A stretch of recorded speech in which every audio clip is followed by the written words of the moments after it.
Hello guys, and welcome back to another cold episode. On today's episode, I wanted to go over the best to the worst of the events. Now that we have a whole bunch, I wanted to talk about them, talk about what the best one was, talk about what the worst one was, and talk about overall my experience with the events. Now, honestly, there are some events that we kind of have had multiple times, that being Duelist Cup. And that one's just going to be ranked as an individual or like as a whole. But like Dual Trial would also technically be over multiple times. But that one again is just going to be ranked as like the idea of an event. The reason that I have two XZ events on here is because the first one was so very different from the second one in the way that it was handled and stuff like that, that it does feel like a very separate event. Even though we got basically three XZ events, that being the Synchro XZ, the first XZ event, and then the second one. But yeah, I'm going to be ranking all of those. So yeah, this is not in chronological order. We're just going to go, and yeah, there we go. So we're going to start off with the Synchro. This was just, I don't want to say that it was a failure of an event, but it was pretty bad. I personally, this is also, before we jump into anything else, this is also my personal tier list. So what I had the most fun with, and what I believe was a bad event, and what wasn't. And Synchro, honestly, while it was very annoying because it was basically just you combo into Oblivion, and just like, you know, prevent your opponent from playing the game, it was basically just like Maxi Simulator, you know. There was no going second. It was all just going first. Did you go first? Or it was True Draco, which was so very, very obnoxious. This was, actually, now the more that I think about it, no, this was a failure of an event. This one had so many issues. It was, every game was a non-game, or what I call a non-game, basically meaning that it was a game that didn't really get any interaction. There was no back and forth. It was like, maybe you have to play through an Ash Blossom or something like that. It was very simple, very meaningless. It wasn't very fun to play. So there you go. I don't think really anyone had a great time with that one. The ban list was made. This was when True Draco was still like the deck that everyone was playing, and it would still just like win events all of the time because of all of the floodgates and stuff like that. And so just no game was fun. Antispell. This one wasn't great. It wasn't a failure. Like, I think conceptually it makes sense, but realistically, Antispell is probably, it's just so very boring. It's just like, okay, cool. Instead of playing spells, we're going to play trap cards, which then ended up being a very like one-sided event, because it's like a lot of the equalizers that we end up having are things like spells, right? Like Dark Ruler, Droplet, Triple Tactics, all of the pot cards that, you know, potentially get you into the game. Lots of like engine pieces happen to be spells that allow you to like play the game. So it was just kind of a very mid event, where, you know, your opponent ended up setting 5 first, and it was like, okay, great, fantastic. Or you played Adamantipator and you didn't care about the lack of spells because you weren't playing spells anyway, so you just got to play the game for free as if nothing had changed. And it was like either you played Monster Mash or you played like Floodgate Turbo, and it just wasn't very fun. It wasn't very fun. This is going to be the first XZ event, and honestly, this event was very fun. The reason that it was fun was because of the fact that it was so early on in the game, so a lot of people were playing a wide variety of decks, but two, more importantly, it was the Wild West. People were just playing whatever. Like, they legitimately were just playing whatever. And so, it really did feel very enjoyable to play and like to grind and to like play different decks in and just like experiment, because it was just so wild. I really thoroughly enjoyed that event, and we'll never get something like that event again, just due to the fact that that was how early Master Duel was and how it would always kind of end up being. So it didn't matter what the first event was going to be, it was always going to be that way, and it was very fun, very enjoyable. As for the second one, this one was so heavily overshadowed by the other event happening at the same time, that being Legend Anthology, which we'll get to eventually, that it just failed. There was nothing interesting about that event. You basically got two half events that were going on at the same time, and it was so incredibly frustrating. And this is also why I'm going to put Legend Anthology right next to it as a failure of an event. They together just horribly failed. The XZ event was supposed to be more for like the more competitive players, and it just wasn't. There wasn't really anything interesting there. The rewards were terrible. The overall event style was pretty bad. There wasn't really anything, at least that I saw, that was enjoyable. None of the decks were interesting. None of the like format was cool. The ban lists for both of these were very bad. Legend Anthology also was just a horrible idea to begin with, in my opinion, because it was just like, okay, what if we took all of the like anime decks and made those the best decks? And it's like, great, fantastic. So you're literally getting rid of anyone who doesn't like those decks, which quite a few people who play specifically Master Duel don't like those decks. And that's not to say that like the anime decks are inherently like not liked, because they're very, very popular, but it was like people don't enjoy those decks. There's a reason they're not played as heavily as things like Sky Striker or Salamangreat or etc. Right? Like casual players thoroughly do enjoy them, and I do think that that event was fine for casual players, but it literally limited everyone else. No one else was really going to have a good time. And so instead of playing anime decks, they played other things that were not on the ban list, which I can't remember off of the top of my head, but it was like, oh yeah, there are just other decks that are significantly better than all of these anime decks. I think it was like Crusadia, if I remember correctly. I can't remember. But there was just like other decks that people were playing, and it was just like, cool. It was so very boring. Yeah, I didn't really find anything redeeming about either of those events. They were like half events that had come around during the first anniversary, and neither of them were very good. There you go. And I know this is very contentious, putting Legend Anthology down here, but it's like, I really thoroughly thought that that was just a failure of an event. And I think you could have had fun with it. That's fine. But I do think that it failed spectacularly to be a good event. You could have had fun. That's fine. Don't think it was a good event.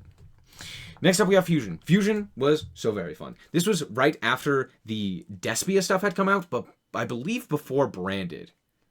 So this was like a very weird time for Fusion. Like you were playing still like Invoked, and there was like Shadal, and it was very fun. Lots of cool things that you could do. You could still play the true Draco stuff, but it wasn't nearly as oppressive or anything like that. And it definitely was a very interesting, fun thing. And there are so many different decks that can Fusion summon that it really was very cool. And also Dark Lords. There you go. I really had a good time with Dark Lords with that one, so that was very cool. Next up, we have Limit 1. This one, I think, was a fine event. Personally, I didn't enjoy it, like, at all. It felt very sacky because everyone was playing, like, a million one-ofs. So it was like, okay, either you get full combo because you're playing Sword Soul and you just happen to draw a Moye and a Worm, and that's full combo, and now you're off to the races. Or you drew, like, nothing. You drew, like, Raigeki and Evenly Matched, and you're just like, well, who knows? Maybe I do something here. Or like you drew the one of Pank or something like that. So everything being limited to one was very just like, all right, maybe I draw the one of Power Spell that ends up winning me the game. And everyone was playing that. So it was just like, cool. Or you know, sometimes you drew Maxi and it's like, great. Well, I have 2 outs in my entire deck that I could possibly have. Let's see if I happened to draw one. Oh, I didn't? Okay, great. Fantastic. You win. So it very sacky, but overall I think that the event was fine. It was decently fun. There were a bunch of different decks. It was all the same deck, basically.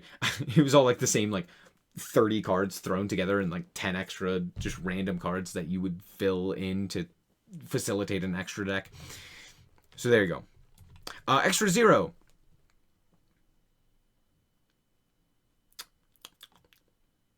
No, this one sucks as well. This one was a horrible idea to begin with. This was just a terrible, no good, very bad, awful idea to begin with.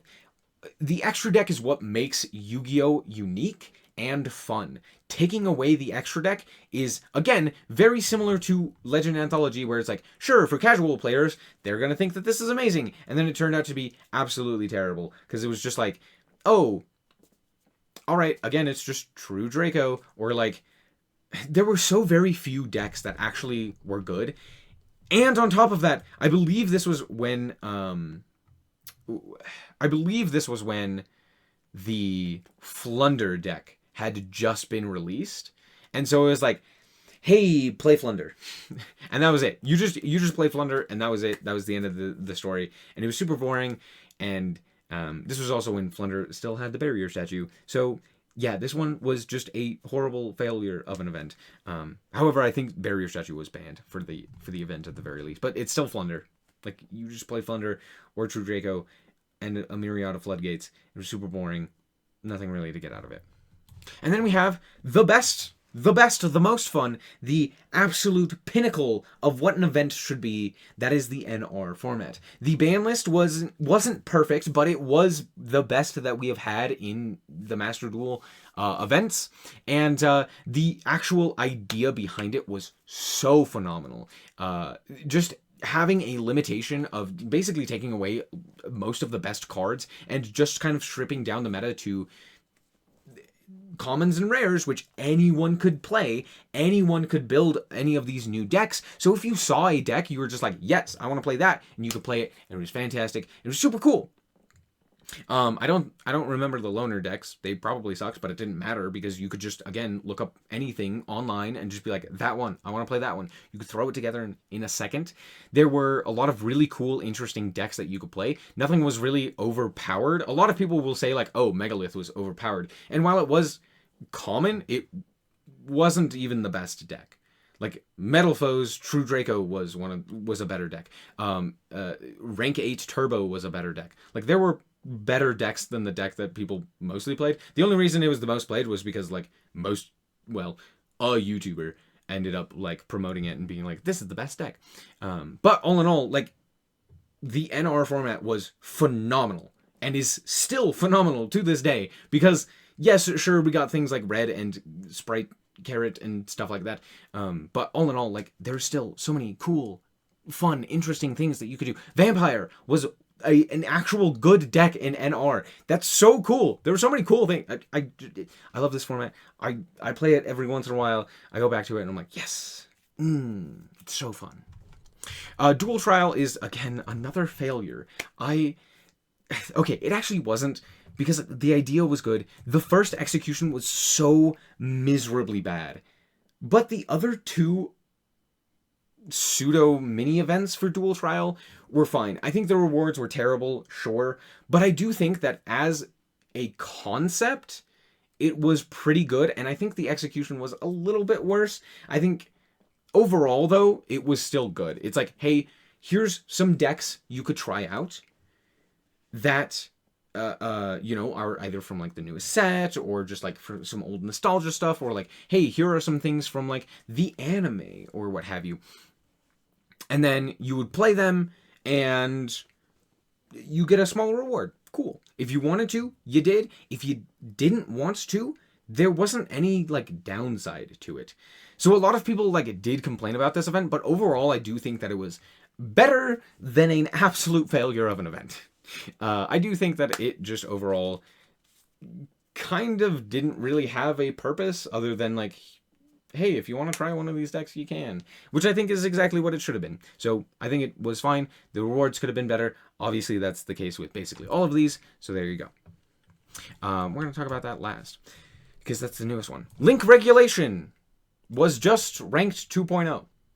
That's all it was. It was just ranked. It was just ranked. It was literally just ranked. You just had to climb twice, which I'm not a big fan of. However, it was still at least interesting. So there's that. I'm going to put it at the top of C. It was better than the Antispell and stuff like that. It was fine. Next up, we have the Synchro XZ event. Yeah, this one was also fine. Nothing really too special. The fact that you also had access to XZs made this very much just like the Sword Soul virtual world event, but honestly, those are fine. I enjoy playing against those. I don't really think that there was anything like bad with this. There wasn't like a terrible ban list or anything like that. It was just kind of like a middle of the road event. It was fine. Nothing crazy, nothing bad. Meh. Like, yeah, you still had the same kind of issues as the original Synchro event, but there wasn't any like True Draco really running around to like ruin things with a million floodgates or what have you. It was more of just like, hey, you're actually playing like games, right? Just kind of lowered the power level of some decks, kind of took some decks out of contention, and that was, that's what the events are for. Next up, we have Attribute 4. I know a lot of people really enjoyed this one. I think this one had a few massive issues. Mostly the fact that you could play anything within those 4 attributes made it much less interesting when it came to deck building. If it was something like, for example, you could only play one of those 4 attributes, like for example, you could only play monsters of fire attribute, I think it would be a lot more interesting with deck building. But overall, I think the duels were fine. There was still, it was just kind of like a lower powered format, which sure, that's most events technically, but it wasn't like they were taking specific decks out that like just straight up couldn't play. It was just like, oh, that's fine. You can still play basically the exact same decks that were meta. You know, Sword Soul, still playable technically, I think. Yeah, kind of. You could play the Ishizu stuff that was brand new, which I think was like more heavily limited. You could play Adamantipator still. You know, there wasn't really too much that was too unique about this one, because it was just like, oh yeah, you can just Baron existed. You just make Baron. You can make Apollosa. You can make all of this stuff. It's like, oh, cool. Well, fantastic. So just basically just like spit out a whole bunch of things. And then, you know, Maxi was also a thing. Ash Blossom still existed, which, whatever. But, you know, Maxi, lots of stupid stuff like that. Next up, we have Theme Chronicle. Theme Chronicle is literally one of my favorite events. Oh my goodness, this was fantastic. Utilizing solo mode event decks was so cool. I really thoroughly enjoyed this. There was a lot of also really cool, interesting things with the ban list that just like happened to make it very interesting. There were lots of decks that were like supposed to be basically cut out that they left a whole bunch of cards for. And it's just kind of very interesting what you could like splice in and, you know, splice out and stuff like that. And very similar in my eyes to like the NR format, where there were a lot of ways to like play these decks because a lot of them were from the solo mode. Like you could play Shiranui because, hey, you got a bunch of the cards from the solo mode. So it made it easy to build a new deck. And nothing was really too... But like a lot of the cards were very heavily limited, but it still felt like there was a lot you could like splash in to other archetypes that should have been like banned archetypes and stuff like that, which really made it very interesting. I just thoroughly enjoyed this one. This one was one of the best ones. Do I think it was like the most well handled? No, but it absolutely fantastic. And now we're going to talk about Duelist Cup and also the WCQ. Yeah, Duelist Cup is just abysmal. It's so terrible as an event. Here's the thing. I don't mind having a more competitive style event for your player base. I think that's great. The Duelist Cup is literally the worst way to do that. Do you want to know why? I have several videos talking about this, but the reason is because of the way that it specifically handles the actual tournament or like competitive aspect of it.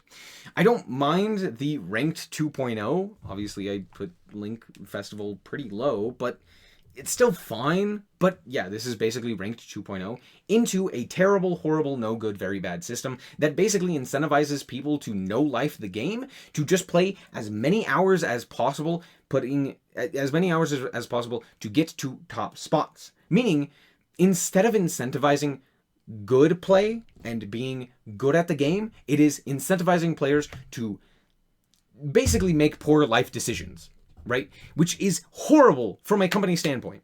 You should never, ever incentivize your players to play the game as much as Duelist Cup basically does. Now, technically, they're not saying to play for 3 days straight, but that is like the only way, because there's no penalty for, playing a countless number of games. It's basically however many games you can throw in there is how you're going to win, right? It's just a sheer amount of games.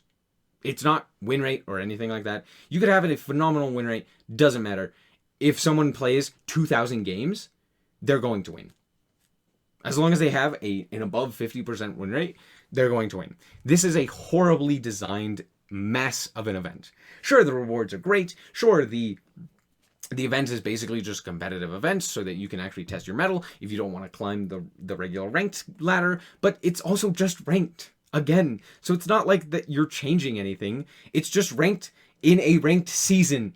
And when you only have 2 ranked events going on, it's terrible. Which is why WCQ also falls right there next to it.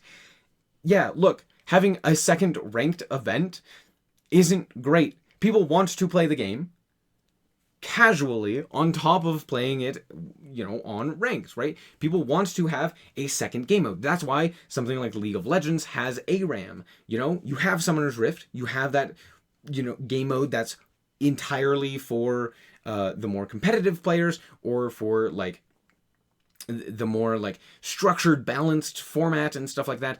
But then you also want people to have a non-structured event, right? Something that doesn't, isn't balanced, or isn't as like streamlined into solely playing competitive, right? That's why these just don't function as events. They're failures of an event. They're super boring. If something else was happening on top of that, sure, I could see it. It'd be fine. But there's nothing. You're just playing that or ranked, which is basically the same thing. So why not just play the Duelist Cup or what have you? Both of them are just failures. And there you go. That's my tier list. Hopefully you guys did indeed enjoy. If you did, a like is very much so appreciated. And if you want to check out more content like this, as well as more Yu-Gi-Oh!, then just be sure to subscribe. Anyway, thank you guys so much for watching. And remember to always stay frosty. Bye-bye. Oh my god. Shout out to the Frost Guard, my members. Thank you guys so much for the support, and I hope you enjoy the content.